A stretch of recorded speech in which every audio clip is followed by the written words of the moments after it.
And welcome into Countdown to Game Time. Lee K. Howard, Alex Walker. We are getting you prepared for tomorrow's big showdown in the SEC East between the Kentucky Wildcats and the South Carolina Gamecocks, which, by the way, Kentucky has had the advantage over the Gamecocks for the past 5 years, looking to make it 6 in a row tomorrow, but it's not going to be easy down there in Columbia, South Carolina. It won't, and all week in practice they've had sandstorm on loop, and they've had whatever you call it, rooster noises, cocky noises, yes. To simulate that environment. Very similar to Mississippi State in terms of that place will be juiced up, and even more so because the kickoff is 7:30. So those students down there in Columbia will have plenty of time to get all juiced up for that game. I've been there, not for a night game, but it's a really fun environment and a place where UK is going to have to be hyper-focused if they want to make that 6 in a row in the series. And ever since Kentucky has had Mark Stoops as their head coach, it has been a night game against South Carolina. So it always sets a great atmosphere. These have been some pretty good games, but I think tomorrow night's game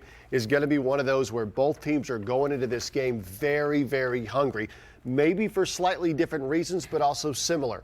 South Carolina is 1-3 on the year. Mark Stoops on Monday, I don't know if this was a backhanded compliment, but he called them the best 1-3 team in the country.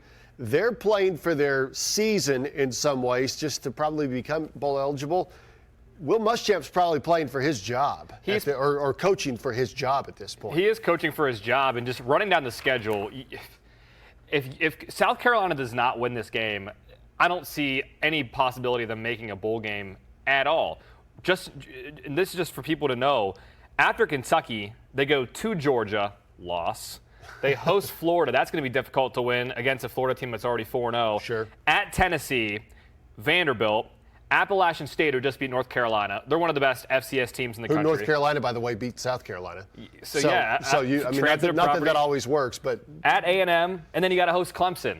So South Carolina is staring like a 3-9, 4-8 season in the face. Win or lose in this game. But, yeah, South Carolina's motivated mainly because their season hinges on this game, it seems like. For Kentucky, you don't want to go into a bye week, losers of 3 straight. In terms of morale, you got to sit and let that stir around. You have 3 losses. Got to wait 2 weeks to play another game. You don't want that kind of feeling lingering around in the locker room. So I think for Kentucky's sake, getting back on track, this game could be huge for morale and just for getting, those goals they have for the end of the year, bowl games, different things. It's very important for that. It absolutely is. You don't want to go into that bye week. That bye week seems like it lasts so much longer if you're coming off of a loss. And, of course, the momentum off of 3 straight losses would be completely different than if you got the win, obviously, tomorrow night. But the thing that Kentucky has to focus on is coming out and playing their game. I think they got off to such a slow start and such a bad start with the pick 6 last week against Mississippi State, and they were never able to recover. They were playing from behind the whole time. I think the start will be a big indicator in how they're going to play against South Carolina. And we know Eddie Grand is going to try early and often to get that run game going. You mentioned playing from behind last week. They could not run the ball as much as they wanted to because they had to trail and they had to throw it 41, 42 times with a banged-up Sawyer Smith. The start is very important. Let those running backs eat, control the time of possession. I actually just read here, South Carolina ranks last in the SEC in time of possession per game. They're not good at controlling the clock, controlling the ball. Kentucky, over time, when Stoops has been here, has been good at that. So I think if you're Kentucky, you got to start strong, control the clock, control the tempo, and play your game and play in front. That way you can get that offense, get Sawyer Smith involved, to get him comfortable, because we don't know what kind of Sawyer Smith we're going to get. I mean, how much is that shoulder going to hinder what he can do against South Carolina? You don't want to have him throw the ball 42 times again. Right. So at least we can start with that. He said, Sawyer Smith said that his shoulder is feeling good. He said that he's taken every snap in practice. Whether or not it's a little tender, that's probably up to him and his pain tolerance. But he will be ready to go. But I do think the coaches will be a little bit reserved with exactly what they expect from him and what they're going to do with him. Now, looking back at Will Muschamp's press conference on Tuesday, you were talking about Kentucky and time of possession and how they like to run the ball. I thought it was pretty interesting that Will Muschamp said, it's always important in every game to get off the field on 3rd down. But he said in a game against a team like Kentucky, it's even more important because of the way that they can just chew up the clock and convert those long drives and really just take over the game slowly and methodically. South Carolina is going to want to get out there and throw the ball and move the pace a little bit faster than what Kentucky is. But if they can keep Kentucky off the field on third down, that would be their game plan. And Eddie Grant has said all week long, there's an emphasis on 3rd and 1s, 3rd and 2s. Sure. What was Kentucky? They were 1 for 12 on 3rd downs. Yeah, it was at terrible. Mississippi State. Yeah, absolutely. You terrible. cannot. The fact that they were as close as they were, going 1 of 12 on 3rd downs. I mean, they should not have been they shouldn't have had a chance to win that game towards the end. And we talked about Sawyer Smith, him being a little banged up. Similar situation with South Carolina. Ryan Helinski, he's been nursing elbow pain, and the wrinkle there with South Carolina's quarterbacks. Ryan Helinski will start on Saturday, but their backup kind of dual threat. By the way, he's a true freshman, too. Yeah, so he has not looked very good, especially against Missouri last week. So if Kentucky's defensive line can rattle him early, that's a big key. If Helinski, for whatever reason, gets banged up in this game, their 3rd-string quarterback, who friends of mine covered in high school, his name is DeCarrion Joyner.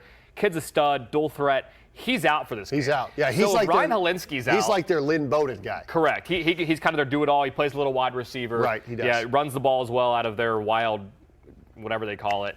But yeah, so if yeah, I was gonna say that, but I don't know. Why not? It is Friday. Well, I think it is. Yeah, so we'll see what Helinski can do. Muschamp speaks highly of him, and so did Stoops on Monday. Said this kid gets the ball out quickly and he can get things done. But at the same time, based on what I've seen from Ryan Helinski, he hasn't really proven much to me yet. So this is his chance in front of a national audience to do just that. Yeah, we've seen a little bit of Ryan Helinski. He's only played in 3 or 4 games ever since Jake Bentley went down in that first game. But one thing that looking at his stats that I've noticed is his rushing yards on the year are -11. Yep. So he's not a quarterback that's going to beat you with his legs, which is a good thing for Kentucky, who's generally struggled against a running quarterback from time to time. 4 games this year, 3 of the teams beat them, their quarterbacks. Right. Guadani with Toledo. Last week we saw it with Garrett Schrader, had 160 rushing yards. Right. And Florida's Kyle Trask did the same thing. And Helinski's not a guy that's going to run all over. Now, watch in this game, he'll have some RPOs run or something for 200 yards. and run. But as of now, he's at like -11 rushing yards. He is a pocket passer. Now, he's got a big arm, and they like to run a lot of also those like little dink and dunk and underneath type passes that Kentucky has struggled with a little bit this year so far. But I don't think you have to worry about him trying to take off and be a runner.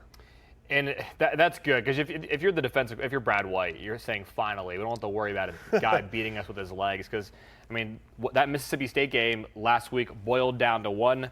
Didn't boil down to, but the kind of make or break moment was that 3rd and 4 in the 4th quarter, and then Garrett Schrader rips off a 42-yard run, and that killed Kentucky. Right. So the fact that they just have to worry about the pass, it will do wonders, I think, for their defense. That took a little shot of. They need to get their confidence back up a little bit. And I think this is a chance for them to do so against a South Carolina offense that hasn't wowed many of the teams they've played so far this year. You were talking earlier, Alex, about South Carolina's schedule and how that kind of sets them up. Let's talk about Kentucky's here before we go. Like you said, they're going into the bye week, but this is a pivotal game because this is one of those games where Kentucky certainly should win, but it could go either way. There are some other games on the schedule, most of the games, that will allow you to get to 8 or 9 wins, somewhere like that. But if you lose this game, then you're looking closer to like 7 wins as maybe your cap. And we talked about this in the preseason special as well, about how there are, like you said, there's a couple make or break moments on the schedule. The first one was Florida, right, and they couldn't get that done. The second was South Carolina because it's right before the bye week. Coaches won't exactly say it. We tried to ask on Monday, how important is it because it's before the bye, and they wouldn't bite. It is important because you don't want that loss lingering for 2 weeks. You want to win this game, move to 3-2. You get a bye week, and then you host Arkansas, who just lost to San Jose State, who's one of the worst teams in the country. So you look at that Arkansas game as a win. It's a home game, but then you go to Georgia. That's going to be a tough one to win. Yeah. But then you come back home, you host Mizzou, you host Tennessee. All winnable games. You go to Vandy. Winnable. You host Tennessee Martin, you host Louisville.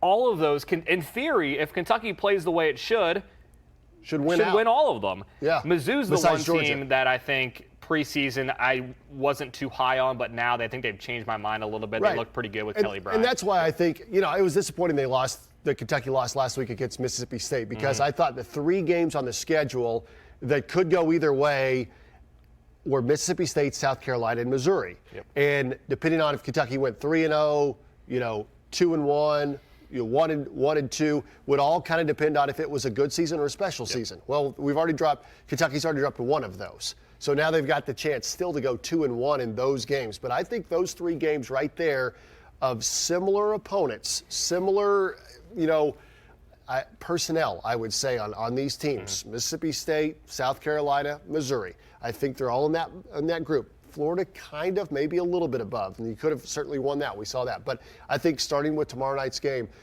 will really go a long way in figuring out what kind of season the Wildcats are going to have. Yeah, I agree completely. And just the one thing, when we're all watching this game tomorrow night, the one thing that I think just will have a huge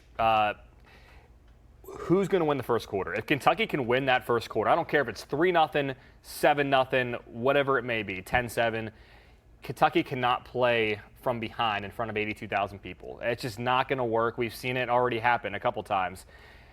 How comfortable did Kentucky look with that lead against Florida? They looked really comfortable until Kentucky's backup somehow pulled that miracle out of his hat. But Mississippi State, you just saw how their entire game plan and demeanor changes when you go behind. Right. You have that instant pick six, everything changes. That game plan, that first drive, Kentucky was running the ball, effective with A.J. Rose, and all of a sudden, we're down 7-0, then we're down 14-3, and then you got to throw the ball 41 times. And Sawyer Smith, although talented, is not suited to throw the ball 40-plus times. That's not effective, and so. And I don't think we have to worry. Mark Stoops alluded to as much that he does not want to throw the ball 40 times. No, give it to AJ, give it to Cavassier, give it to Chris Rodriguez, who I think should see some more third down work. If they can set the tempo with the run game, ground and pound like we saw last year against South Carolina when they beat them up a little bit, I think that's the key to success. Yeah, Benny Snell had 99 yards in that game. A.J. Rose had a good amount of yards and a touchdown against South Carolina. Yep. So he's had meaningful experience against those Gamecocks, and they're going to need him to have much more meaningful experience tomorrow night in Columbia. Kickoff is at 7:30, Williams-Brice Stadium. SEC Network has the broadcast, and then at 11 o'clock you can tune in to WKYT and watch the highlights from this guy right over here. It'll be a lot of fun. Game time's always fun. Yeah, Saturday, well, all the highlights plus some reaction. We got a big crew in Columbia that are going to send us some post-game sound and some post-game reaction from that 80,000-plus packed stadium, so it should be a lot of fun. All right, for Alex Walker, I'm Lee K. Howard. This has been Countdown to Game Time. Enjoy the rest of your weekend.